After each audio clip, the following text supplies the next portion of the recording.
మనిషి ఓ మనిషి ఓ మనిషి నీవెవరు మనిషి ఓ మనిషి ఓ మనిషి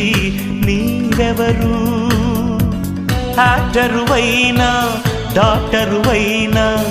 మంత్రివైనా ధనవంతుడివైనా బ్రతికుండగానే పేరున్నవాడవు మరణించగానే శవానివి మనిషి ఓ మనిషి